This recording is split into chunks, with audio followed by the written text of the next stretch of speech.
ಹರೇ ಕೃಷ್ಣ. ನನ್ನ ಹೆಸರು ಸಚ್ಚಿದಾನಂದ ಅದ್ವೈತ ದಾಸ್. ನಾನು ಇಸ್ಕಾನ್ ಭೂವಿಕಾನದಲ್ಲಿ ಸೇವೆ ಮಾಡ್ತಾ ಇದ್ದೇನೆ. ಕಳೆದ ಎಪಿಸೋಡಲ್ಲಿ ಕುರೇಶನ ಇಬ್ಬರು ಮಕ್ಕಳು ವೇದವ್ಯಾಸ ಮತ್ತು ಪರಾಸರ ಹೇಗೆ ರಂಗನಾಥ ಮತ್ತು ಲಕ್ಷ್ಮಿಯ ಅಡಿಯಲ್ಲಿ ಸೇವೆ ಮಾಡ್ತಾ ಇದ್ರು ಇದನ್ನು ನಾವು ಕಂಡೆವು. ಈಗ ನಾವು ತುಂಬ ಮುಖ್ಯವಾದ ಒಂದು ಅಂಶವನ್ನು ಇವತ್ತು ನಾವು ನೋಡ್ತಾ ಇದ್ದೇವೆ.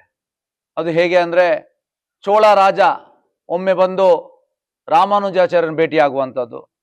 ರಾಮಾನುಜಾಚಾರ್ಯರು ಚೋಳ ರಾಜನನ್ನು ಡಿಫೀಟ್ ಮಾಡ್ತಾರೆ. ಡಿಫೀಟ್ ಮಾಡಿದಾಗ ಚೋಳ ರಾಜನಿಗೆ ತುಂಬ ಸಿಟ್ಟು ಬರ್ತದೆ. ಮತ್ತೆ ಅವನ ಸೈನಿಕರನ್ನು ಕಳಿಸುವಂಥದ್ದು ರಾಮಾನುಜಾಚಾರ್ಯನ ತರಲಿಕ್ಕೆ, ಅವರಿಗೆ ಪನಿಷ್ಮೆಂಟ್ ಕೊಡಲಿಕ್ಕೆ. ಹಾಗೆ ಸೈನಿಕರು ಬರ್ತಾರೆ. ಈ ವಿಷಯ ಕುರೇಶನಿಗೆ ತಿಳಿತದೆ ಬರುವಂಥದ್ದು. ಕುರೇಶ ಹೇಳುವಂಥದ್ದು, ಸೈನಿಕರಿಗೆ ರಾಮಾನುಜಾಚಾರ್ಯ ಯಾರು ನಾನು ಯಾರು ಅಂತ ಗೊತ್ತಿಲ್ಲ. ಹಾಗಾಗಿ ಇವತ್ತು ನಾವು ಒಂದು ಕೆಲಸ ಮಾಡುವ. ನಾನು ವೈಟ್ ಬಟ್ಟೆಯಲ್ಲಿ ಇದ್ದೇನೆ, ನೀವು ಸ್ಯಾಫ್ರನ್ ಬಟ್ಟೆಯಲ್ಲಿ ಇದ್ದೀರಿ. ನಿಮ್ಮ ಬಟ್ಟೆ ನಾನು ಹಾಕ್ತೇನೆ, ನನ್ನ ಬಟ್ಟೆ ನೀವು ಹಾಕಿ. ಹಾಗೆ ಅವರು ಬಟ್ಟೆ ಚೇಂಜ್ ಮಾಡುವಂಥದ್ದು. ಸೈನಿಕರು ಬಂದು ಕುರೇಶನನ್ನು ಕೊಂಡೋಗುವಂಥದ್ದು ರಾಮಾನುಜಾಚಾರ್ಯ ಅಂತ ಭಾವಿಸಿ. ಹಾಗೆ ಕೊಂಡೋಗಿ ಚೋಳ ರಾಜ ಎಂತ ಮಾಡುವಂಥದ್ದು, ಕುರೇಶನ 2 ಕಣ್ಣನ್ನು ತೆಗೆಯುವಂಥದ್ದು.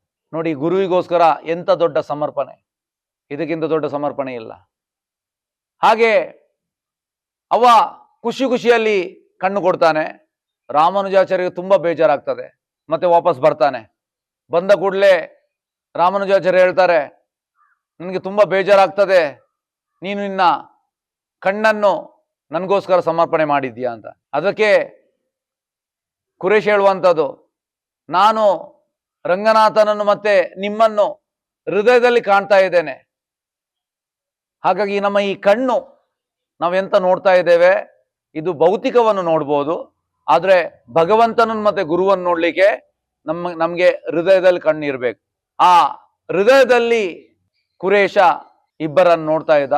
ಇದನ್ನು ಕೇಳಿ ರಾಮಾನುಜಾಚಾರ್ಯರಿಗೆ ತುಂಬ ಖುಷಿ ಆಗ್ತದೆ. ಹರೇ ಕೃಷ್ಣ. ಧನ್ಯವಾದ.